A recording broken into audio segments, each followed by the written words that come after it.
Senta aqui, vamos conversar sobre Levítico capítulo 8. Gente, já passou uma semana e a gente tá com essa constância.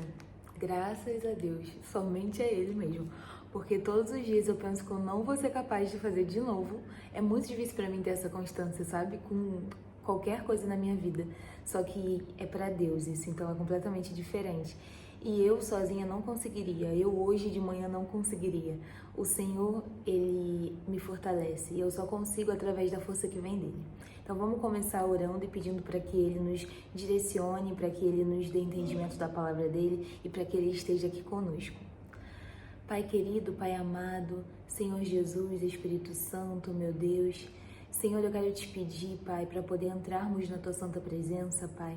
Nós queremos te louvar, te engrandecer, te adorar, Senhor, dizer que Tu és santo, que Tu és lindo, majestoso e maravilhoso. Pai, queremos te pedir perdão pelos nossos pecados, pelas nossas falhas, os nossos erros, pedir que o Senhor venha nos limpar, Pai, que o Senhor venha nos esclarecer, Pai, que o Senhor venha nos mostrar o que precisamos mudar, Senhor, para agradar ao Senhor e para seguir contigo, Pai. Pai, eu quero te pedir, Pai, que Tu dê entendimento da Tua santa palavra a mim e a essa pessoa que está me assistindo, Pai. Que você esteja com essa pessoa, Senhor. Que você venha cuidar da vida dela, Pai. Repreende todo o mal, Senhor. Esteja com ela, Pai. Toma todo o lugar onde ela está, Senhor. E que seja feita a Tua santa, preciosa, bendita e forte vontade, Senhor. Pai, que o Senhor, a Tua palavra, ela não seja como uma coisa que é passageira, mas que ela seja eterna no nosso ser, Pai. Que a gente esteja aqui lendo, estudando, e que a gente possa ter entendimento, que essa palavra possa criar raízes profundas no nosso ser e possa crescer e florescer e frutificar nas nossas vidas e na vida de todos que passarem por nós. Senhor, eu te peço, Pai, que não seja eu falando aqui, Pai, com os meus pensamentos, com as minhas preocupações, não, mas que seja o Senhor falando através da minha boca, porque eu sou teu instrumento, eu sou a tua serva e eu sou a tua filha, que seja feita a tua vontade, não só hoje, mas para sempre, no nome de Jesus Cristo. Amém. A ordenação de Arão e de seus filhos.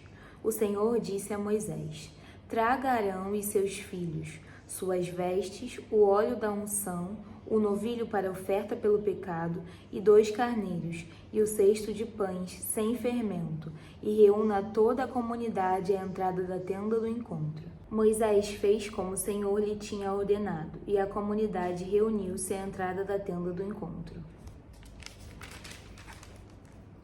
Então Moisés disse à comunidade: foi isto que o Senhor mandou fazer. E levou Arão e seus filhos à frente e mandou-os banhar-se com água. Pôs a túnica em Arão, colocou-lhe o cinto e o manto, e pôs sobre ele o colete sacerdotal. Depois a ele prendeu o manto sacerdotal com o cinturão. Colocou também o peitoral, e nele pôs o urim e o tumim, e colocou o turbante na cabeça de Arão, com a lâmina de ouro, isto é, a coroa sagrada, na frente do turbante, conforme o Senhor tinha ordenado a Moisés. Então o Senhor convocou toda a população, que são muitas pessoas, para poder estarem ali naquele momento, para poder presenciarem aquele momento e testemunharem aquele momento.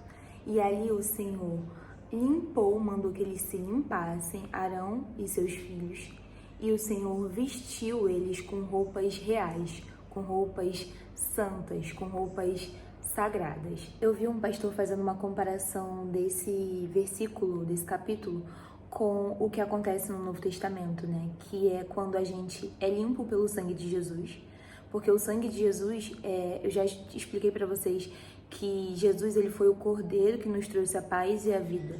Ele foi o cordeiro verdadeiro, sabe? Aquele que o Senhor vem falando durante todo o Antigo Testamento, a quem o Senhor vem preparando as pessoas para recebê-lo. O sangue puro do Senhor Jesus, ele tomou sobre o Senhor todos os nossos pecados. Nós fomos lavados pelo sangue de Jesus e podemos ser perdoados pelos nossos pecados.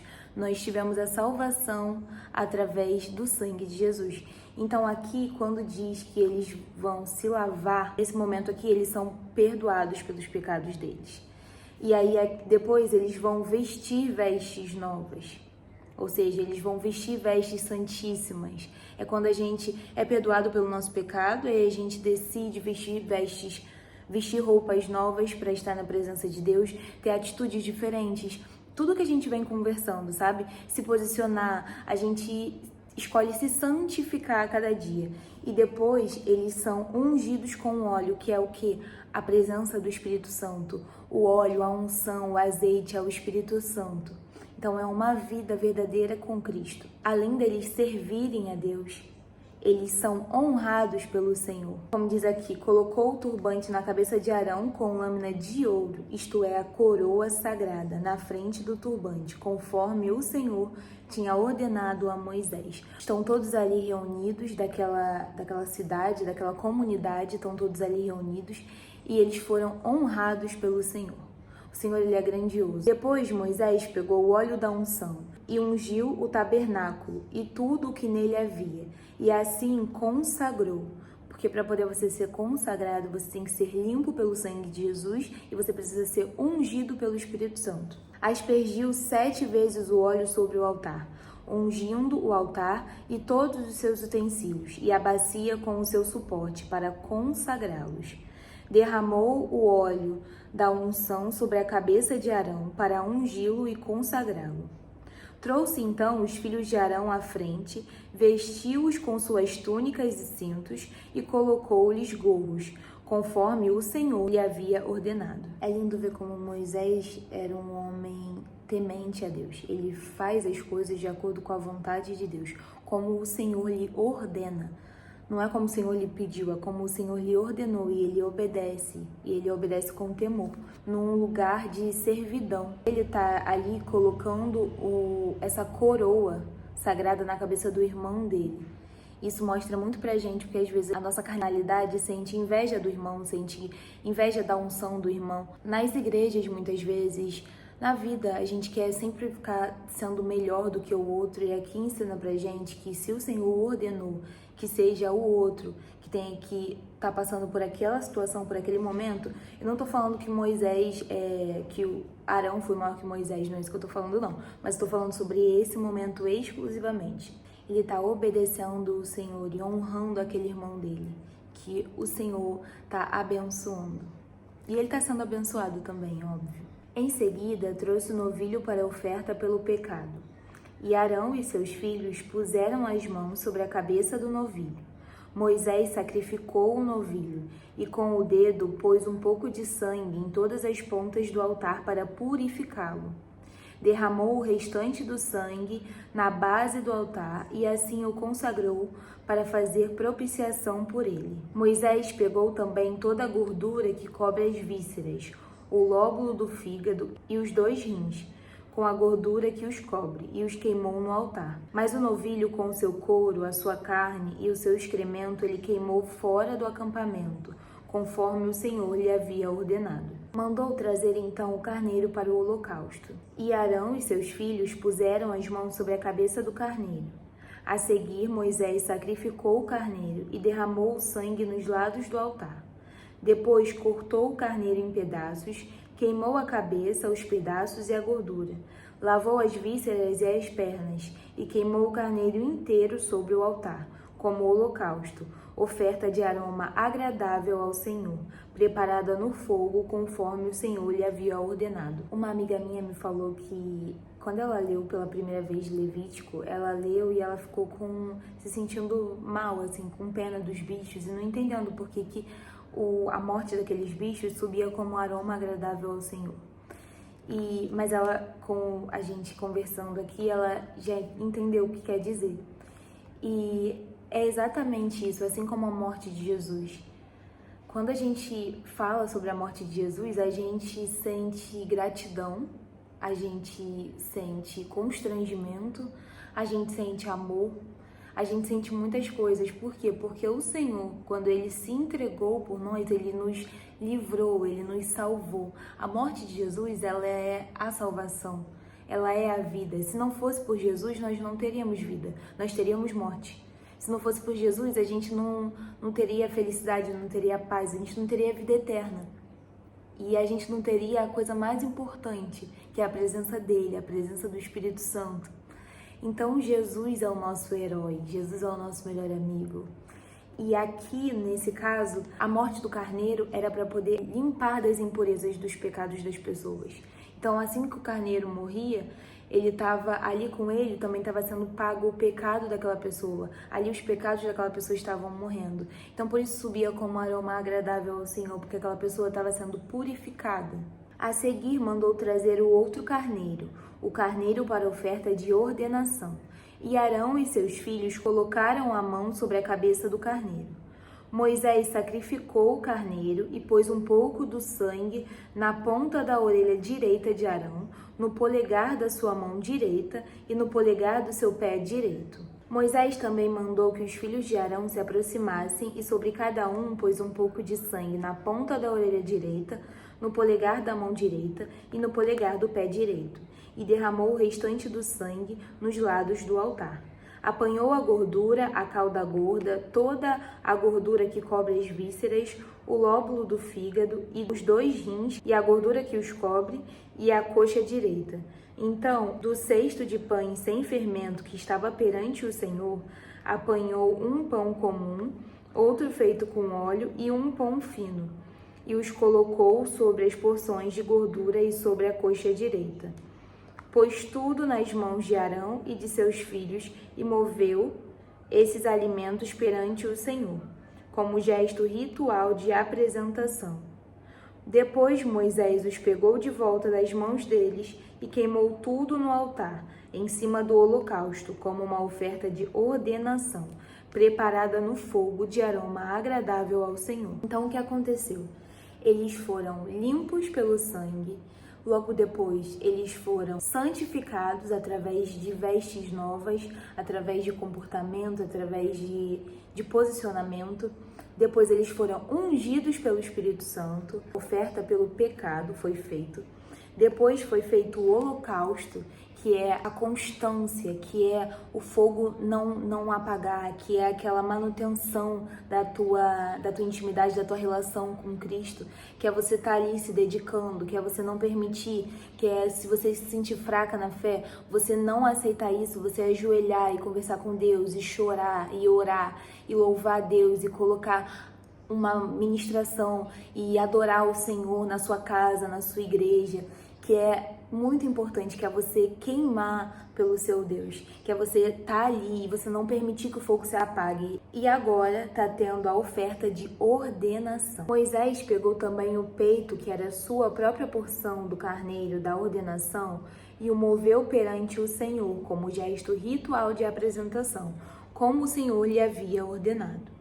A seguir, pegou um pouco do óleo da unção e um pouco do sangue que estava no altar e os aspergiu sobre Arão e suas vestes, bem como sobre seus filhos e suas vestes. Assim consagrou Arão e suas vestes e seus filhos e suas vestes. Moisés então disse a Arão e a seus filhos: cozinhem a carne na entrada da tenda do encontro, onde a deverão comer com o pão do cesto das ofertas de ordenação, conforme foi ordenado.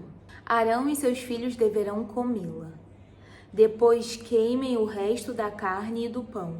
Não saiam da entrada da tenda do encontro por 7 dias, até que se complete o dia da ordenação de vocês, pois essa cerimônia de ordenação durará 7 dias. Como é importante a gente respeitar a ordenação, a ordem do Senhor sobre a nossa vida. Como é importante a gente respeitar e a gente seguir. Muitas vezes o Senhor fala para você, esse é o momento de você se guardar. E você não consegue entender isso. Às vezes o Senhor falou para você, você tem um chamado, mas esse é o momento de você se guardar, esse é o momento de você se preparar, esse é o momento de você se entregar mais, esse é o momento de você se guardar, para que depois você possa fazer o que Deus pediu para que você faça. E aí muitas vezes a gente não entende isso, a gente não entende o tempo de Deus, a gente quer fazer tudo na nossa hora, tudo no nosso tempo, tudo para ontem, e a gente não consegue entender que Deus ele é perfeito, ele faz as coisas de forma que elas não falhem, porque ele é perfeito. E as coisas de Deus são perfeitas. E a gente, como ser humano, a gente quer fazer do nosso jeito. O nosso jeito é falho, assim como a gente. É importante a gente escutar a ordem do Senhor. É importante, às vezes, a gente se guardar, se assim for da vontade dele. Quando a gente tá passando por momentos difíceis, momentos de muita informação, sabe? É bom a gente entrar no nosso casulo com Deus, sabe? A gente entrar no nosso lugar secreto, no nosso lugar seguro com o Senhor. E ali a gente orar, e ali a gente se guardar para Ele, e ali a gente conversar, e a gente se abrir. É importante para Deus você falar a verdade. Quando você tem medo, fala isso para Deus. Não fica na presença de Deus fingindo que você é forte, falando, ah, não, meu Deus, porque eu consigo, porque eu posso, porque isso, porque eu não tenho medo, porque eu... Não, na presença de Deus, fala a verdade. Se você tem medo, se você tem raiva, se você tem preguiça, o que quer que você tenha, fala isso para Deus. Mas quando você chegar na frente do inimigo, na frente de quem você realmente deve se posicionar, aí você não demonstra o seu medo, ali você tem que ter coragem. Então, muitas vezes a gente, na frente do inimigo, a gente se enfraquece porque a gente não se fortalece por estar enfraquecido em Cristo. Vocês entendem? Em Cristo, você tem que se humilhar, você tem que estar nos pés dele, você tem que se derramar, se render, para que você seja fortalecido, porque enquanto você está segurando os pés do Senhor, todas as suas coisas ele está segurando nas mãos dele, e ele está abençoando. E aí, nesse momento, você consegue enfrentar as coisas, não porque você é forte, mas porque o seu Deus é. O que se fez hoje foi ordenado pelo Senhor para fazer propriação por vocês. Vocês terão que permanecer dia e noite à entrada da tenda do encontro por 7 dias e obedecer às exigências do Senhor, para que não morram, pois isso me foi ordenado. Arão e seus filhos fizeram tudo o que o Senhor tinha ordenado por meio de Moisés. Aleluia. O Senhor, ele sempre vai querer o melhor para você. Ele sempre vai te proteger, vai fazer as coisas para poder salvar a tua vida, para que você não morra e para que você tenha uma vida eterna com ele. Eu espero que amanhã, se o Senhor nos permitir, a gente consiga fazer a leitura do capítulo 9 juntos. E eu quero muito que vocês me contem aqui nos comentários o que vocês sentiram enquanto eu estava lendo essa palavra com vocês, o que passou pela cabeça de vocês, o que o Espírito Santo falou com vocês, o que você teve de dúvida, o que você tem a acrescentar, pode falar tudo o que você quiser, tá bom? Até amanhã, um beijo e a paz do Senhor.